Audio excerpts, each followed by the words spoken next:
America ने अपने उस घातक हथियार की सच्चाई को सार्वजनिक रूप से कबूल किया है, जिसके दम पर अफगानिस्तान में अमेरिका ने तालिबान से लोहा लिया था।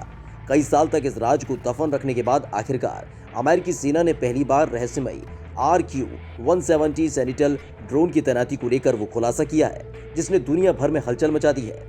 अफगानिस्तान में अमेरिकी सेना ने इस घातक ड्रोन से मिली खुफिया जानकारी के जरिए तालिबान के ठिकानों पर इतने बम दागे थे कि इसे बीस्ट ऑफ कंधार के नाम दिया गया था।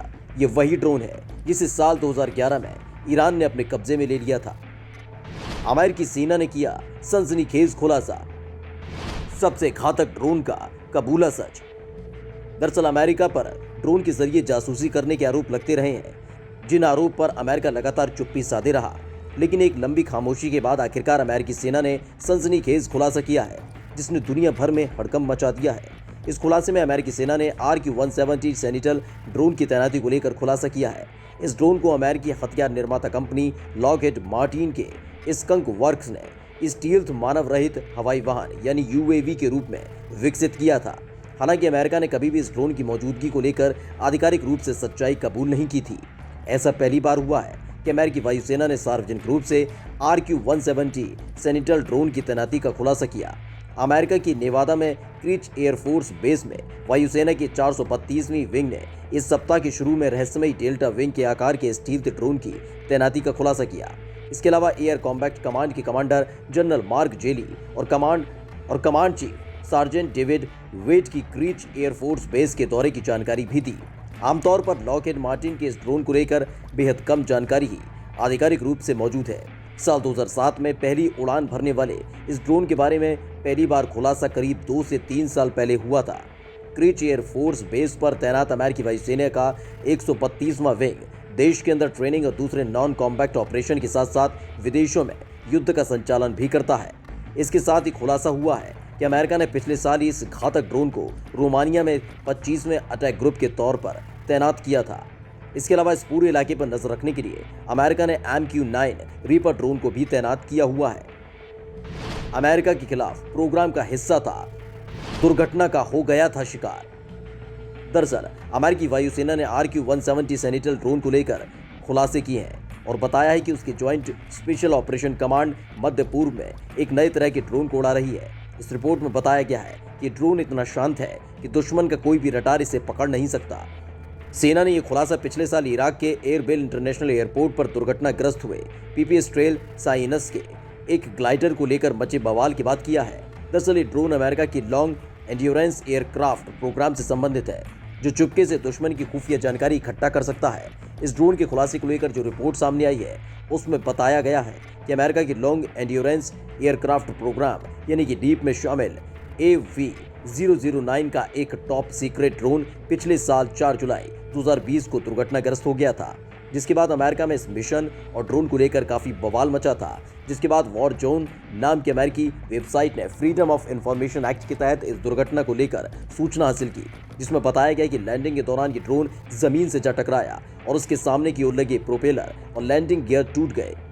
इस दुर्घटना से विमान के दाहिने विंग को काफी नुकसान पहुंचा और पूरा ईंधन बाहर निकल गया। जो रिपोर्ट सामने आई है, उसमें अमेरिकी वायुसेना ने दुर्घटना का कारण खराब मौसम को बताया है। हालांकि इस ड्रोन के मिशन को लेकर कोई जानकारी नहीं दी गई।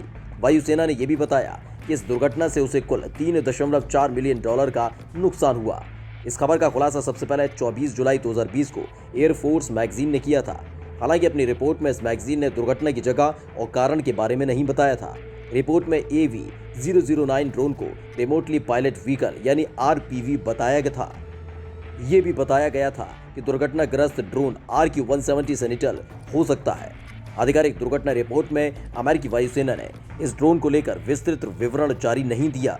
आधिकारिक दुर्घटना रिपोर्ट में अमेरिकी वायुसेना ने इस ड्रोन को लेकर विस्तृत विवरण जारी नहीं किया। आधिकारिक दुर्घटना रिपोर्ट में अमेरिकी वायुसेना ने इस ड्रोन को लेकर विस्तृत विवरण जारी नहीं किया है। हालांकि इतना जरूर बताया कि इस ड्रोन को सरकारी स्वामित्व में एक कॉन्ट्रैक्ट फर्म ऑपरेट कर रही थी। दस्तावेज में उस व्यक्ति की पहचान भी बताई गई है जो टेक्नोलॉजी सर्विस कॉरपोरेशन का कर्मचारी है और दुर्घटना के समय वही ड्रोन को ऑपरेट कर रहा था। अमेरिका की ड्रोन पर ईरान ने किया था कब्जा।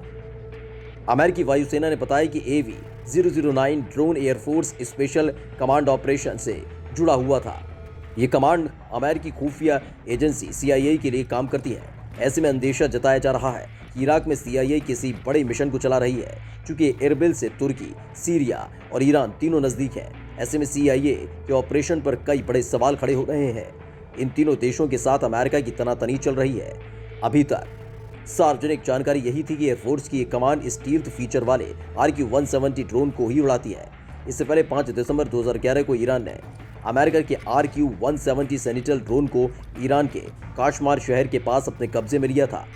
तब ईरान ने दावा किया था कि इस ड्रोन का कंट्रोल को उसके साइबर एक्सपर्ट्स की टीम ने अमेरिका से अपने हाथों में हाईजैक कर लिया था, जिसके बाद इस ड्रोन की सुरक्षित लैंडिंग करवाई गई थी।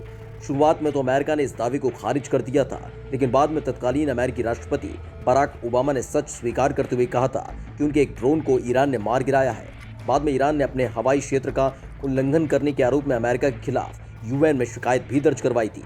लॉकहेड मार्टिन के futuristic tailless flying wing aircraft के बारे में कुछ ही जानकारियां सार्वजनिक हैं। इसके नाम में जुड़े RQ से पता चलता है कि इसमें कोई भी हथियार नहीं लगा हुआ है। एयरफोर्स टेक्नोलॉजी के अनुसार अमेरिकी वायुसेना के सबसे गोपनीय हथियारों में शामिल है। इस ड्रोन को डेल्टा विंग आकार में बनाया गया है, जिसके आगे का सिरा नुकीला है और विमान में टेल नहीं है। इस डिजाइन के कारण इस ड्रोन का रडार सिग्नेचर बेहद ही कम निकलता है।